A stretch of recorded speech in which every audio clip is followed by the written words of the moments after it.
Hi, everybody, and welcome. This is JourneyJill, and I've got a live info session about a Mexico culinary food tour with Zachary Mazzi of The Food Bender. Hey, Zachary. Hi, Jill. How are you? How's it going? Oh my God, so good. Yeah? Yeah, I'm up here in Portland, and we're looking at another 90-plus degree weekend. So Woohoo! I'm gonna go camping this weekend and get out there. So Awesome. yeah. Nice. It's pretty warm down here in San Diego as well. Yeah. I'm excited to hit the beach this weekend, so Yeah. we'll both be in nature. So let's tell everybody who we are. So just real quick, I'm JourneyJill. I work with Katya Zakarenko, who will be joining as well with Always Travel. And we help people plan trips and tours and retreats. And Zachary, we've been working with you on this, what will be the first of many food tours around the world, which is so exciting. So awesome. And I want to tell them a little bit about the Food Bender. Sure, yeah. So my name is Zachary Mazzi. I am a professional chef. I've been working in the industry about 13 years as a chef, but about 26 years in the service industry. Sort of runs in my blood. And really in the last many years, maybe 4 or 5 years, I have really gotten into the global cuisine sort of revolution and really like examining how we can expand our knowledge of the world and also bridge differences through food.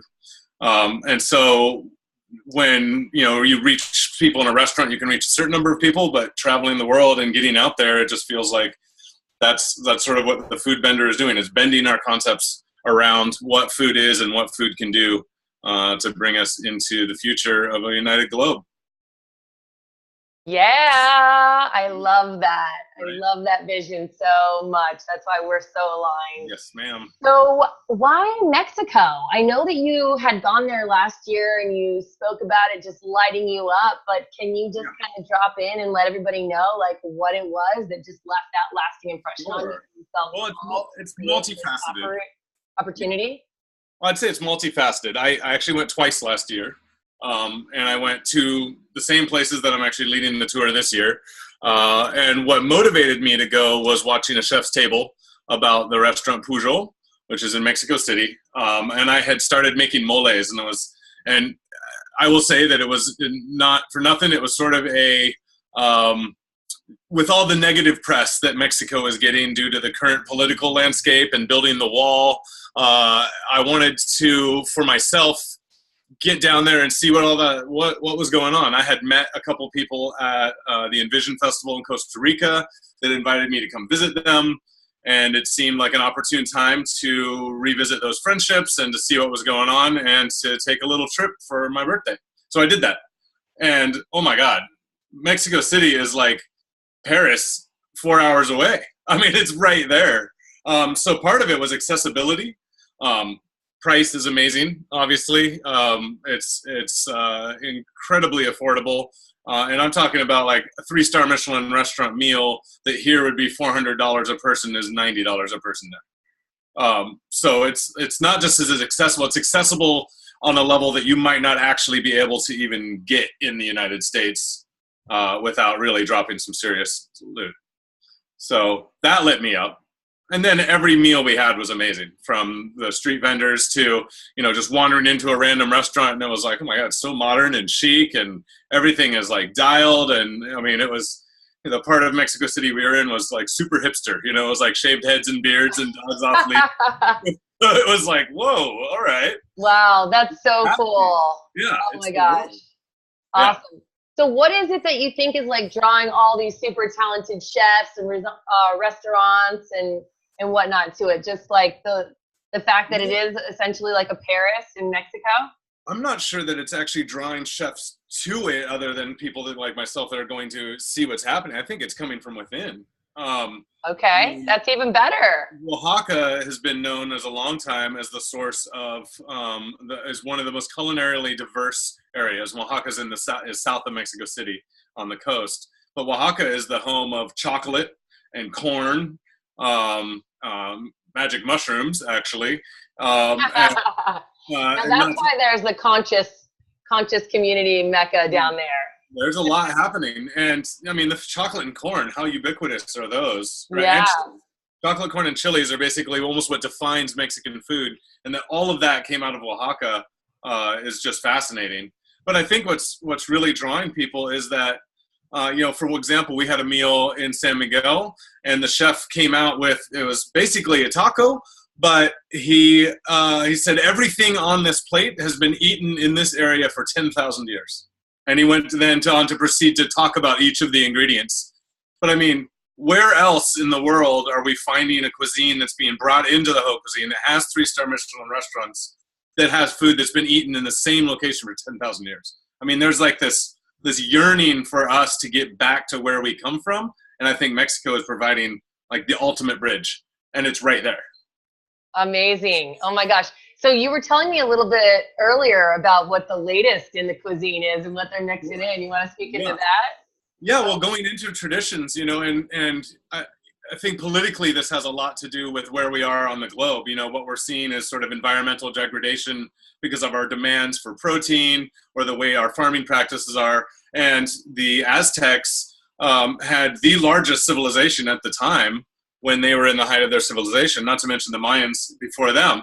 And they fed their population with quinoa and amaranth, and the Mayans had about 220 different bugs that they ate. Now, we find that somewhat repulsive, but if you go down to Mexico, chapulines, which are sort of fried grasshoppers that are flavored with chilies and lime and salt, are everywhere on the street vendors, and they're delicious. We had entomoles, which is ant larva, and then there's the chicanas, which is a spicy ant that's a flavoring. And so there's a lot of movement to adopting some of these ancient foods and bringing them into the modern world. So I think there's, using chilies that no one's heard of, or heirloom corn. We have like 3 varieties of corn maybe that we know, and there's probably 500 of them that came out of Oaxaca for every different climate, sort of like potatoes in Peru. So I think what's happening with Mexico is that it's allowing us to take that root and really reach back into our culture and our heritage. I gotta unmute to talk. Woo! That's so cool. I love the history associated with it, and getting connected to the culture and the community through the food. I think that it's so powerful. So Let's also talk about, because not only are you going to just dive deep into the culture that way, but you're also going during Day of the Dead. Can you speak into that and what that's like? Yeah.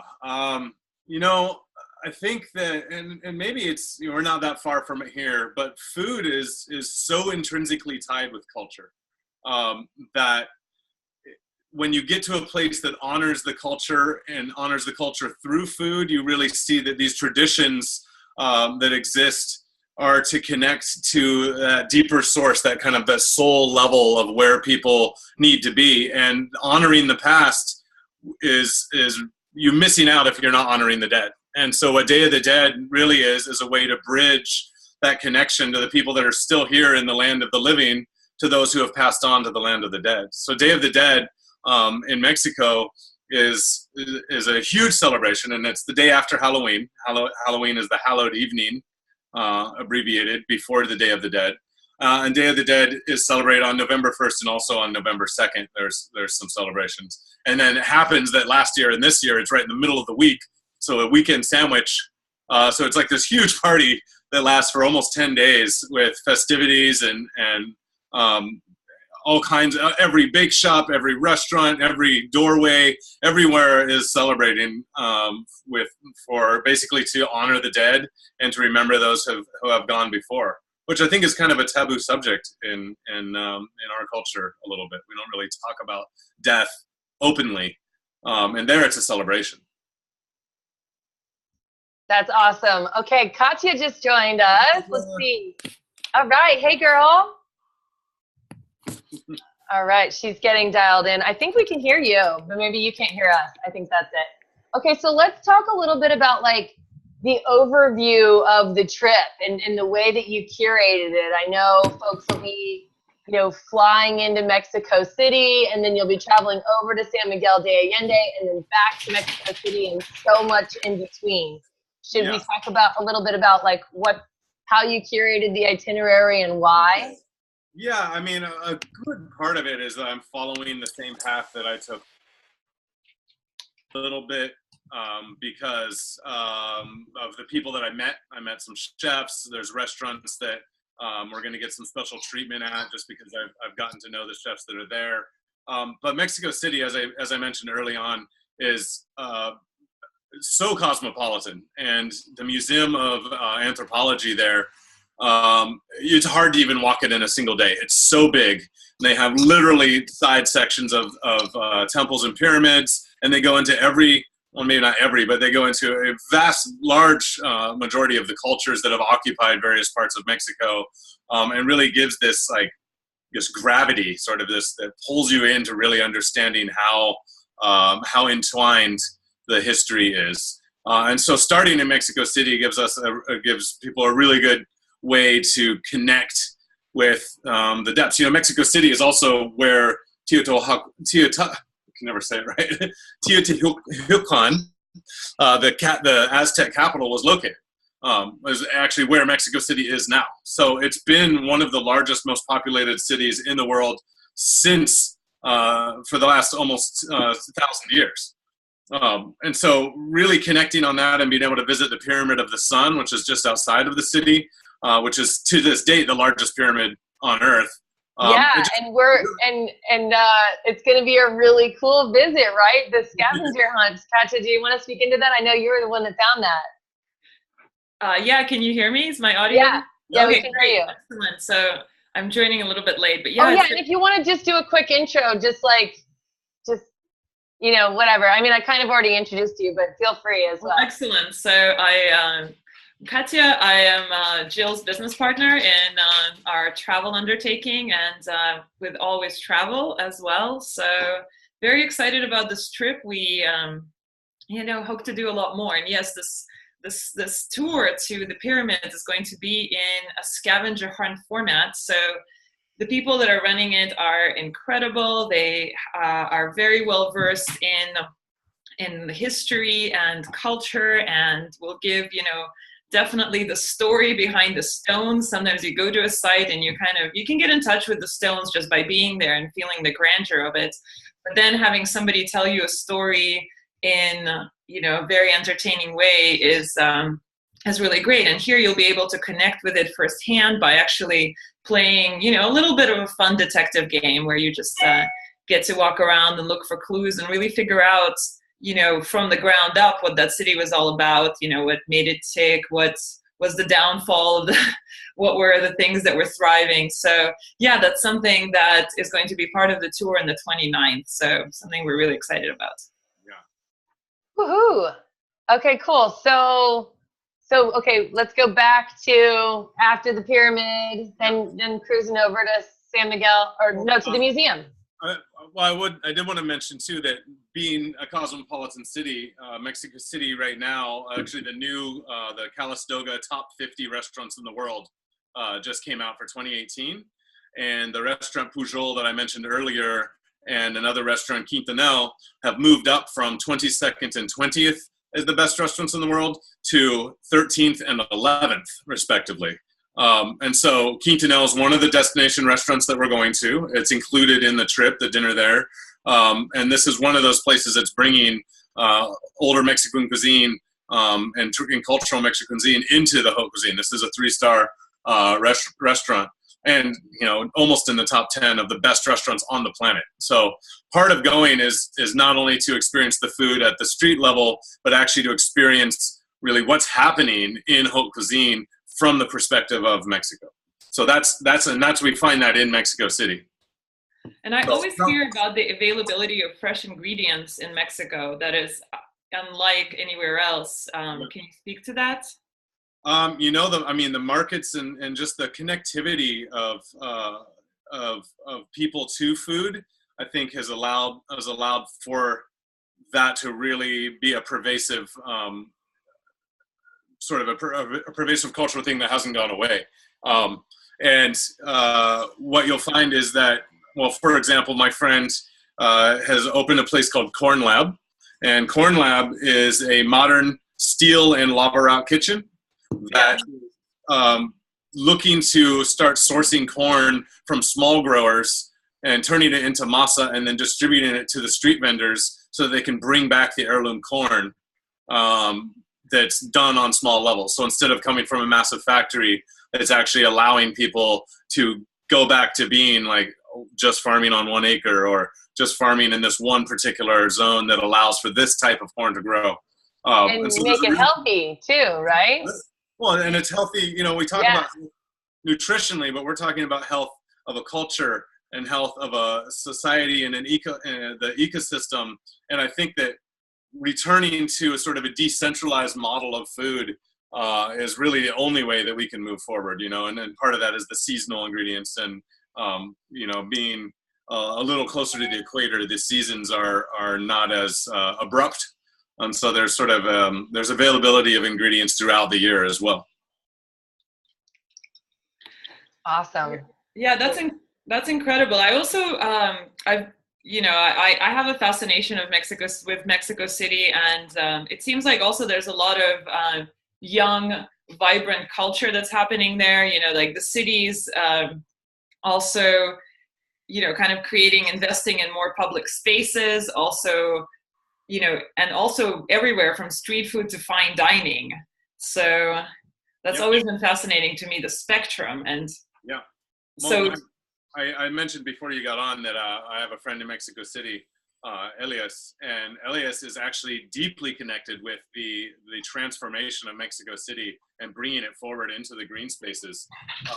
And if there's an opportunity for him to come in and meet some of the folks, that'd be great. I know he's very busy, but he's an architect that's working on greening some of the river spaces and to actually, in a way, he explained it, sort of undoing some problems that have existed since the Spanish tried to take over and were mismanaged the largest city on the planet because they didn't know how to manage that many people, even though the Aztecs had been doing it for hundreds of years by that time. So it's almost like bringing back the actual sustainable way to exist in that kind of concentrated population. Yeah, so I read a really interesting quote that said basically that Mexico City is sort of like the sun around which the rest of the country revolves. And a lot of people don't think about that because of sort of the old view of Mexico City. But just like you said, my personal experience was that it just surprises you with how vibrant and alive and cultural and delicious it is, and how much cool stuff is happening there right now. So in the museums, the Fine Art Museum, the Anthropology Museum, there's so much there. As I was telling Jill, sort of having that brain shock, you know, within the culture in America of like, you know, the bad hombres and build the wall, to go there and find that kind of cultural depth and that kind of and breadth is sort of what the brain needs to sort of be like, oh my God, there's so much more to this. In fact, go ahead and build the wall and we'll stay on this side of it because it's so deep and it's so available. I think it costs, you know, it's something like 140 pesos to get into the Museum of Anthropology, which is $7. You know, it's very accessible. They are reaching out in order to get everyone involved in bringing back the pride and bringing back that connection to culture. So I think that's a big part of it as well. So after Mexico City, let's get back to, you know, we're going to have some amazing meals in Mexico City. There's going to be an incredible deep dive into history and culture and the mezcal tasting. And then we're going to take a trip to... wait. Don't minimize the mezcal tasting. Let's talk about that for just a hot second. We haven't touched on that yet. Right. Well, I actually very interesting. Before I was going the first time last year, I had one of those synchronistic meetings where you go one place and then you meet this person. They say, hey, go over there, and you meet this other person. And he was like, oh, you have to meet my friend Eric when you go to Mexico City. He's one of the premier mezcaleras in the city. And we went there. And in fact, he is, not only does he batch from 57 different families from all over the country, always in what is called in mezcal traditional, which is less than 100 bottles per batch. So this is extremely rare, extremely small batch production. He works with 57 different families that do this in 18 different states. And he actually is contracted by people like Rick Bayless or Thomas Keller or various chefs around the country to make them specific mezcals or specific flavors, which he then farms out to these various families. So not only is he connected to the cultural history of making mezcal, but he's also connected to its distribution worldwide and how it's being perceived. And he is going to open up his tasting room for us on actually our first day there, which will give people an opportunity to buy some bottles, taste it, see what's going on. And then as we move through, be able to taste and compare and see what the different mezcals around are like compared to the traditional methods that he's promoting. So a really awesome opportunity that a lot of people probably won't get in Mexico City, because Eric is happened to be introduced to me by a friend of a friend. You know, it was one of those really cool opportunities. That's the way it is, you know. It's all about who you know and community and tribe. Yeah, that's cool. Okay, right. So Katya, sorry, you can go back to where you were at with it. I was like, oh, mezcal. No, I mean, I'm super excited about mezcal. I've really enjoyed it recently as there's been more and more mezcal available. So I'm a big fan of the smokiness, and I personally would love to learn more about mezcal and make some more signature drinks and bring some bottles back. But, you know, the other city that the tour goes to. Oh, watch out. So what I'm showing here, these are two of the mezcals I got from Eric. This one is from Michoacan, and it actually has a floral note. And you can see these are on the back of the bottles here. They actually tell you if the water was from a spring or from the river, what part of the cone they use, how long they brewed it. And then this one, Pachuga, is actually brewed using rabbit and mole, believe it or not. Wow. Whoa. And it's a special one that they make in advance of weddings or graduations or coming of age. And it's, so I still have, these are almost a year, over a year old now. I've been holding on to them and sipping on them. So I need to re-up. So I'm really excited. Well, there's many opportunities for celebration. And you mentioned also that you could bring large quantities of mezcal with you back to the U.S. I need to check on the Oregon laws, but if you are flying, and I know some of the folks are coming from California, if you are flying from Mexico to California, you're only allowed to bring 60 bottles per month. 60.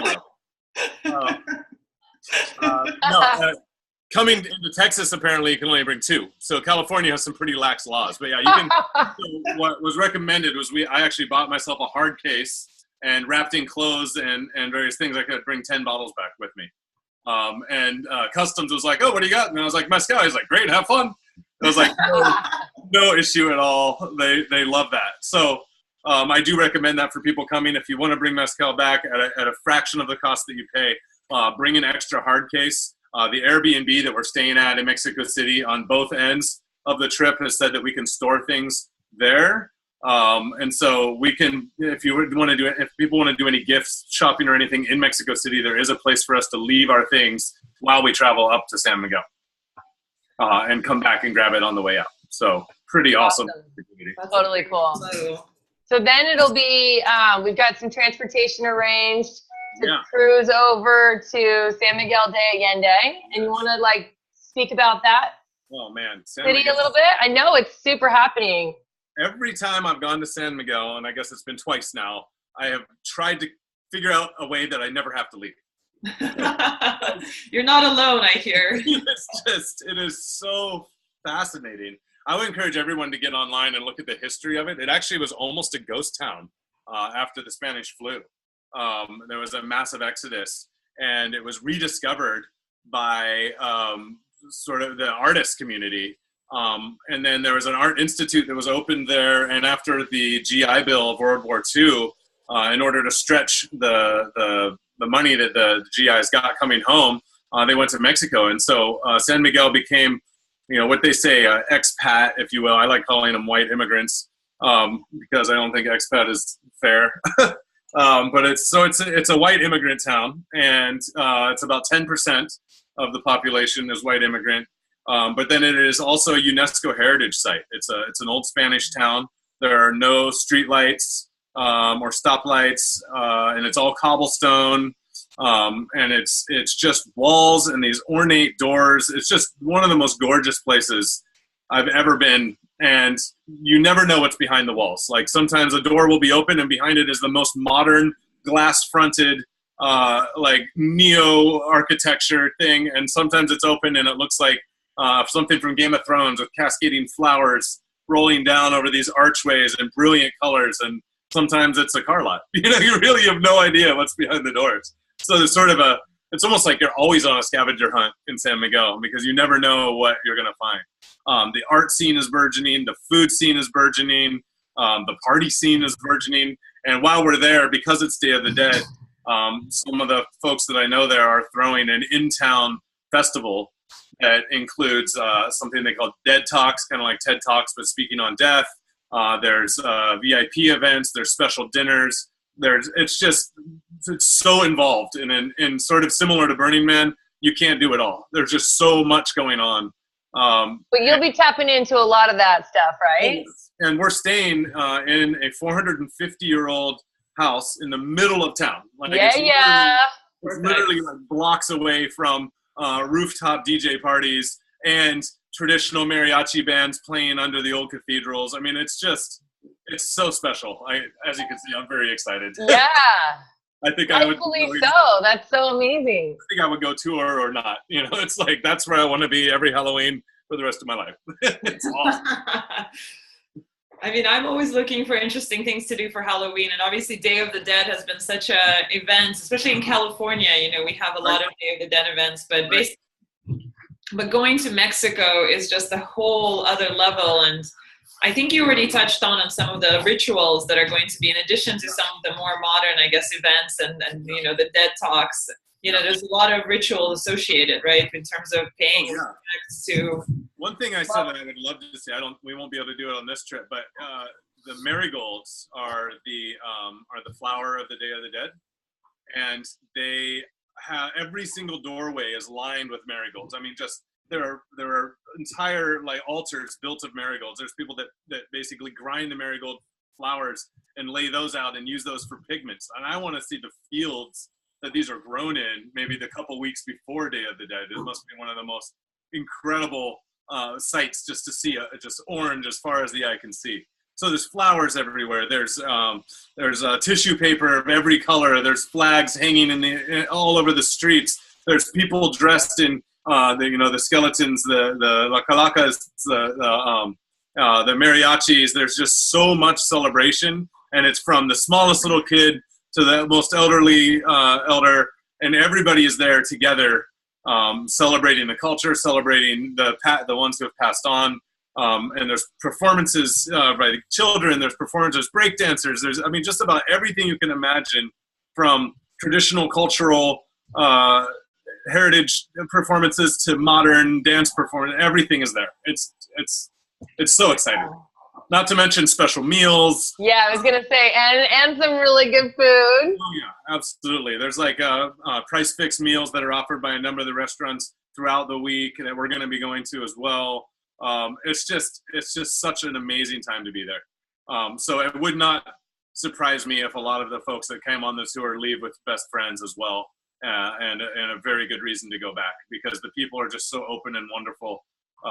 It's going to be a one-of-a-kind thing for sure. I can't wait. Woohoo! Awesome. So let's talk a little bit about like, how is each day going to flow? Like, will people have downtime, or what's it going to look like? I managed to arrange Airbnbs both in Mexico City and in San Miguel that offer breakfast, which is great. So if people there will be, we will have some staff on hand that will be able to cook breakfast. I wouldn't recommend doing that every morning, because the breakfast is actually one of the things in San Miguel. There's like some incredible places with lines around the corner. There's French bakeries. You know, it's one of these places that breakfast is a well celebrated.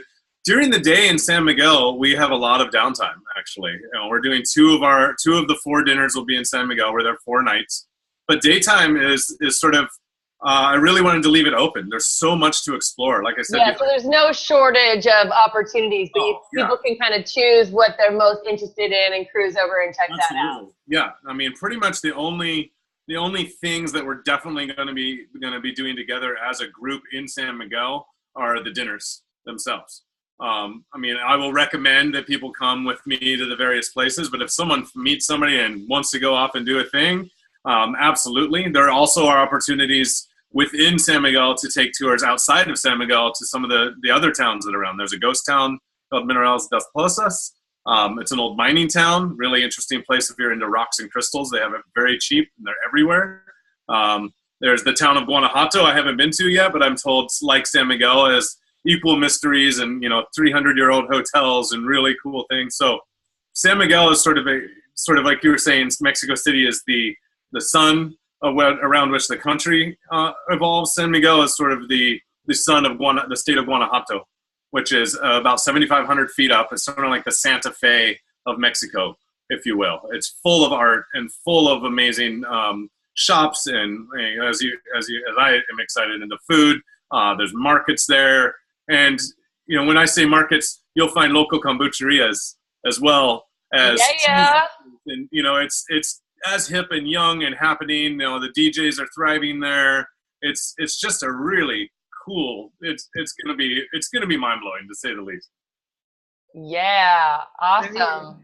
Yeah, it sounds like an opportunity and just a trip of a lifetime. And I hope.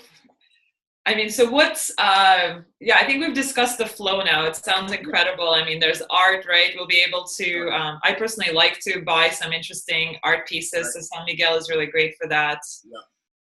Yeah. People always speak to like the quality of light in San Miguel. That it's. I don't know. I have not been yet, but it's definitely been on my list. I can pull up a couple photographs if we want. That I've been playing with here. Let me see if I can get those for you. And I can show you a little bit of that happening. Okay, where do we go?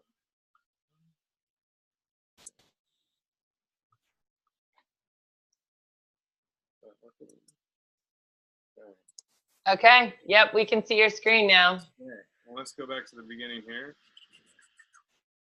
All right. Well, this is San Miguel at night. This is the main square. This is about 4 blocks from where our Airbnb will be. And what you're looking at is a massive Gothic cathedral. And it just does not, obviously the photo, like usual, does not do justice. Right behind me is this massive garden. It's sort of like a hedge maze. And I think we counted last year 8 mariachis at one point playing all around this garden. And this is the main center of town. From here is the restaurants and various hotels and bars and all kinds of amazing things. So this will be a point that we stand in quite often. And this is also where a lot of the festivities and monuments for the dead will be during the Day of the Dead celebration. This is one of those. So this is actually just on the other side of that square. So you can't quite see the cathedral, but it's sort of up and above. And this is just one of the families or one of the groups. And as you can see, the marigolds are there, and what you're seeing is a pyramid of all the people that they are choosing to remember for Day of the Dead. And this is one of about 70 of these around the square. So just an incredible celebration, very unique and individual. Lots of candles, lots of flowers, and just incredible art. This is now, I think, a bank, but this isn't one of the old. This is about 170-year-old building. And this is what I mean, the doors of San Miguel and the walls of San Miguel. They are so ornate and so beautiful. And you just can't believe, this, you can see down in the lower part of this, that's a door within a door. Just some of the most incredible architecture. Some artwork that's around and displayed during Day of the Dead. This is a mural. The murals there are incredible. This is a mural in one of my favorite small little restaurants there that's doing some incredible stuff called Nomada. A gorgeous little restaurant with beautifully plated food, sort of unassuming for what you get. This is actually on the way. I couldn't help it. Life is incredible. Just a big sign on the way from Mexico City to San Miguel. But here's San Miguel. So this is way up in the hills looking down towards that cathedral.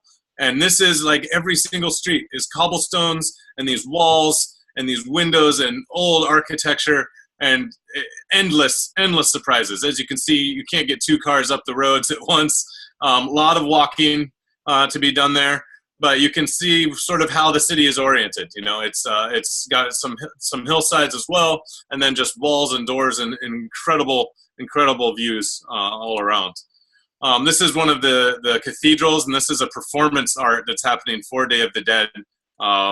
As you can see, it's the architecture is just mind-blowing, and this is sort of in that same event. And they did a full performance art, full artist performance that with people in costumes moving around and music and everything as part of the celebrations. And then this is a shot from one of the restaurants that we'll be eating at, Jacinto, and one of my favorite dishes. Just really surprising, gorgeous, and I can't wait to share this with people. So that's sort of what's in store and what we're waiting for. Yeah, awesome. So maybe just it's incredible, like all of those photos. I mean, for me, it just takes my breath away of like wandering through an old city like that with incredible architecture, and yet having like modern music, but also like all of the mix of cultures, and it's really something. Yeah, it's really something. And then having amazing food and also an amazing cocktail scene and art scene, and sounds like the perfect city. It is pretty incredible. Yeah, it's eye-opening to say the least that kind of thing can exist. You know, it kind of, you come back and it feels a little sterile here, in a little bit. You know, I think, you know, some of the cultural hubs, like up in Portland, there's quite a bit of cultural celebration, but it's nothing like having hundreds and hundreds and hundreds of years stacked on top of each other with the modern twist on top of that honors the ancient as well. And it's so gratifying as a human to see that exists on this planet. Yeah, so amazing. So let's just let's move into talking about some of the like specifics around what's included, what's not included, and some of that, and then we'll talk about the intention for the trip and then how people can sign up. Sure. Yeah. Okay. So I know that flight is not included. Correct. Right, but then once folks get there, then accommodations are included. You've got Airbnbs in both cities, all transportation, all ground transportation. And that includes any like Ubering that we need to do to get to the restaurants. You know, people's discretionary spending, like what they want to do on their downtime, that's on them. It is incredibly cheap in Mexico City. Is so easy to Uber around. It's literally like $2 or less for a ride almost anywhere that you're going to want to go within the realm that we're in. And then San Miguel is either walking or taxis, really easy. But yeah, all transportation, all accommodations. And as I said, I managed to get Airbnbs that offer breakfast, which is really exciting for if you want to just kind of take an easy morning.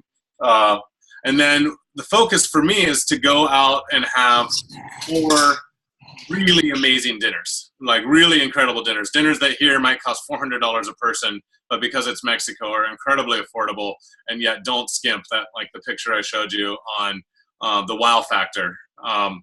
And so there's 4 dinners that are included as well. So basically the breakfasts are included, and then the 4 dinners. And then there'll be suggestions as far as marketplaces to go to. I think for the pyramid tour, lunch is included as part of that tour as well. And then entrance to the museums, the tour itself is included. So basically, you know, it's discretionary spending would be if the mezcal that people want to buy, any cocktails or nighttime events that people want to go to. But other than that, once you're there, you're pretty much covered.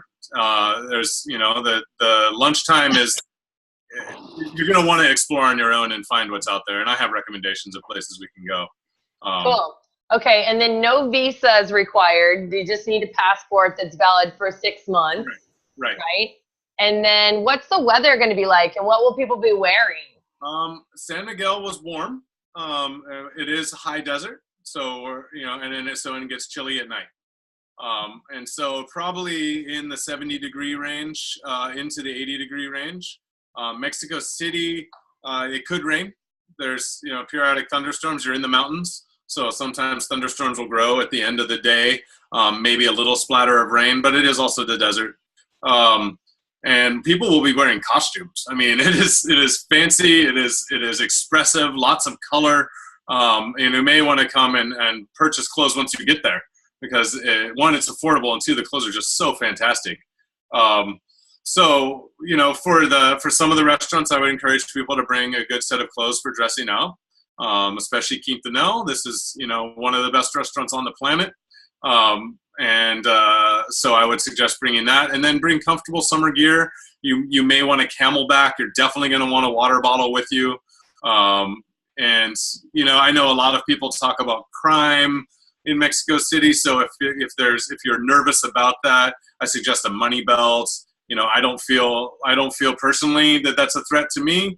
And I haven't seen that personally, but it definitely depends on what part of the city in Mexico City that you're going to go to. Now, San Miguel, I'd say, is pretty darn safe in terms of all of that.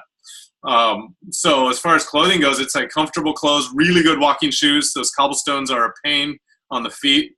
I definitely recommend memory foam shoes, or really comfortable brand, you know, newer flip-flops that you don't need to break in, but are going to keep you pretty warm. And the sun is intense. You know, you're at 7,500 feet. You're way up. So definitely be prepared to either wear long, light sleeves or have sunscreen, hats, things like that. Okay. And the time zone is not that different, right? It's mountain time. It's like central Okay, time. so like an hour different than California. An hour or 2 hours. Okay. Yeah, And that's then daylight savings, so I'll have to check and see what about currency? Okay, so this was a surprise to me. I thought, oh, I'll bring cash. That's going to be the best thing to do. No. ATMs. They give you the direct exchange rate. It's been holding steady at about 20 pesos to the dollar, which actually makes conversion, if you need to convert in your head, pretty easy. It means 400 pesos is $20. You just divide by 20, or divide by 10, divide by 2, to see what the dollar rate is. After a while, you don't really need that. You kind of get the idea. Yeah, I think the only difference when you say cash, you're meaning USD, right? But like, if people are able to pull out pesos out of, like, from their local bank, that would be the only way to beat the exchange rate, possibly. Yeah, I mean, I would just use the ATMs there. You know, you just. Oh yeah, no, that's how I always do it when I travel. Right. Yeah, because if you try to do exchanging, they give you a terrible rate and they charge an extra fee. Or you can just use your ATM card at a lot of the shops. I mean, everybody there has Square as well, or uses credit card processing. It's the same. It just translates directly in the bank. So kind of skipping any of the exchanges is the way to go. You don't want to deal with them. They charge you. It's about 15 pesos to the dollar when you go through them, which is significantly more expensive once you start adding it up. So pretty easy. I would guess that, you know, if people really are going to do some shopping, that $500 spending cash is a good idea to have on hand. You know, to buy some mezcal, to buy the clothes, to buy some art, whatever. That's probably as much or more than you're probably going to need to really have a great time there. So, yeah. And there will be kitchens at the Airbnbs, so if people want to cook food, get food at the markets and bring food home and cook, I'm more than happy to share what I've learned about Mexican cuisine in some of those downtimes and teach cooking lessons. We can cook together as a group and make some meals. So there's a lot of opportunity, and the Airbnbs are 100% ours. So it's going to be our home. You know, we'll be able to be there, kick back, relax, have food, play games, whatever we want to do. Yeah, that's so exciting. Oh. Okay, so Katya, I know you had another question you wanted to ask as we're wrapping this up. Well, I mean, first of all, Zachary, it's just, I feel your passion for this. And I mean, I would be totally honored to join your trip, because having to travel, or being able to travel with somebody, you know, having like a spirit guide in Mexico that understands both sides, you know, and is able to really show us, you know, like what you like about it, and also like just points to things that you could like, that we would find exciting. And I mean, already through this conversation and even our prior conversations, I know where your heart is in all of this. So I feel like I know what your intention is to organize this, but, you know, maybe if you could put a few words behind it, like what it is that would be a successful trip for you, and what kind of people are you hoping that will join it. So, you know, that you're looking to create a community, obviously, on this trip, traveling together and staying in Airbnbs. It is going to be sort of this beautiful tribe coming with you on this adventure. Right. So what is it that you're hoping to attract, or who are you hoping to attract, and like what kind of community are you looking to create? I think definitely the globally curious. You know, there's a huge opportunity here to not just connect with the culture, but also people that maybe would identify themselves as foodies, who want to see you know, maybe they know food, or they know, you know, French and Italian and whatever cuisine, but haven't actually experienced. I mean, Mexico provides an entirely different cuisine. And so it flips the idea of being a foodie on your head, you know, when you're eating, you know, ant larvae in a fine dining restaurant, turns that around. So the adventurous people that are, and then people that want to make friends while they're there. You know, I want to find people that go there and are so livened by this that they want to go back on their own and stay again at another time, or possibly want to buy property and stay and have a second home. I mean, so really, you know, for me, I want to drag the U.S. kicking and screaming into the global scene, you know, because it turns out what's happening is the world is moving on kind of without us in a way. And I want people to connect with that. I want people to realize that literally a 4-hour flight away is one of the most diverse and incredible cultures that, you know, until recently, our country was a big part of. And so I think a successful trip for me and a group of folks that are sort of like, oh my God, look at that, let's go see that, you know, and are almost leading their own tour in a way, because I guess what I have suggestions and I have experiences that I've had that have opened my mind, but I know that behind another door in San Miguel, there's something I haven't even found yet. So people that are, you know, motivated to be like, what's back here? And sort of even teach me something with their curiosity. People that maybe aren't afraid of staying up until 4 a.m, because let's face it, the world gets live. You know, there's some pretty incredible parties that happen, and this in particular is a time when it is really going on. So people maybe that have some flexibility in what they're expecting. You know, if they're the kind of person that's like, well, 7 a.m. we said we'd be here and we need to do this at this time. You know, I mean, it's going to be fun, but it's going to be more fun if we can be like, you know what, let's sleep in till 10. Let's go down here. We'll have this awesome breakfast spot I know about. And then we're doing dinner later, and let's have, you know, so a little flexible people that are open to the sense of adventure, I think is what I'm really trying to attract. And so far, the folks that are coming are some of my favorite people, some friends of mine that I'm really excited to explore with anyway. So I hope that even within the group that there will be long-lasting friendships as well. Yeah. Oh, cool. So sounds like a beautiful vision. Yes, such a beautiful vision and intention, and I know you're attracting just the right people. So let's talk about that. So you've got 7 spots, right? It's a small tour. Right. Yep. 4 spots already taken, so you just have 3 spots left. 3 spots right? left. Yep. Okay, and so where can everybody find out more information? Go to thefoodbender.com, click on tours. There's on the top bar, there's a thing, the food tours, and that gives a full itinerary of the day. The restaurants we're going to, the pyramids, what each day looks like, what to expect, and it has some links built in if you want to explore within that. At the very bottom of that, you'll see what that cost is, and if people are interested in that, I would encourage them to just message me directly. I do need to get a deposit from people to hold their spot, because there's only 3 spots left. I need people to put in and let me know that they are coming, and to reach out to me either by email or even by text and let me know right away, because I'm sure this will fill up very soon. Yeah, I think it's such a good deal. I just pulled it up and I see you're only asking $2,647. Yeah.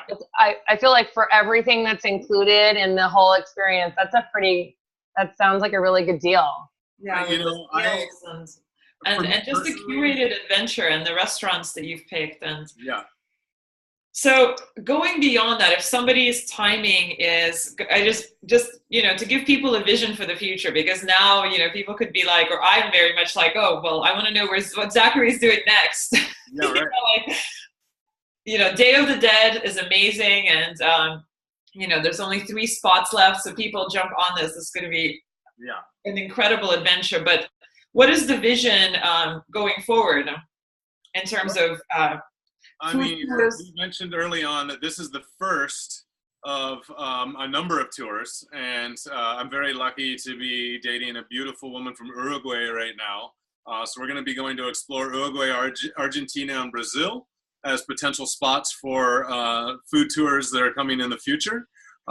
Similar ideas, you know, going to explore both the cultural history, to connect people to what is going on in the modern sense as well, and to have some fun and to bring people out there. And from there, maybe going in for Europe. You know, there's all kind.